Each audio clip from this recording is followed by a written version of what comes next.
जय श्री राम।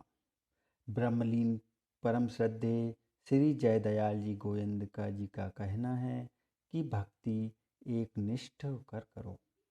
भगवान अपने व्रत की तरफ देखें तो हम दर्शनों के पात्र हैं। हमारे कर्मों और श्रद्धा प्रेम की तरफ देखें तो हम दर्शन के पात्र नहीं हैं। भगवान की तरफ से दया प्रेम की कोई कमी नहीं है। भगवान के आने के पूर्व बार बार खूब रोमांच होता है।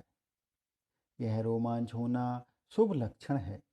जैसे भरत जी महाराज बारंबार हर्षित होते हैं, उनकी दाहिनी आंख और दाहिनी भुजा फड़कती है, यह उनके लिए शुभ है।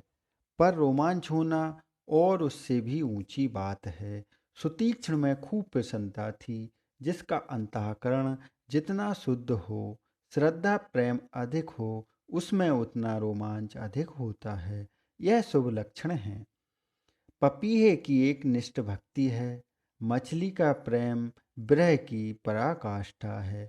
पपीहा स्वाति के जल के सिवाय दूसरे जल की तरफ ध्यान ही नहीं देता। यह हम भक्तों के लिए एक उदाहरण है। जैसे यह सब अपने अपने लक्ष्यों के लिए एक निष्ठ हैं, वैसे ही हमें भगवान की प्राप्ति करने के लिए एक लक्ष्य होना और उस पर चलना चाहिए। वैसे ही भगवान के सिवाय दूसरा कोई विषय हमें अच्छा नहीं लगना चाहिए। हम भक्त हैं भगवान के और हमको भगवान को पाना है, तो हमें एकनिष्ठ मछली की तरह, एकनिष्ठ स्वाति के जल की तरफ और पपीहे की भांति एकनिष्ठ होकर भगवान की भक्ति करना हमारे लिए उचित है। कहते हैं कि चकोर चंद्रमा को एकटक देखता है, वैसे ही हमें भगवान के स्वरूप को निहारना चाहिए। कहते हैं कि दर्शन में चकोर का और पपीहे का उदाहरण है। संसार में जितना अधिक वैराग्य होगा, उतना अधिक भगवान में प्रेम होगा, और भगवान में जितना प्रेम होगा, उतना संसार से वैराग्य होता जाएगा। तराजू के दो पल्ले हैं, एक ऊंचा होगा तो दूसरा अपने आप नीचे हो जाएगा। वैसे ही भगवान में प्रेम होगा तो संसार से वैराग्य स्वतः ही धीरे धीरे क्षीण होता जाएगा। अतएव खूब वैराग्य करें। कहते हैं कि संसार रूपी वृक्ष को दृढ़ वैराग्य के शस्त्र से काटकर फिर उस पद की खोज करना चाहिए, जहाँ जाकर फिर वापस आना नहीं होता।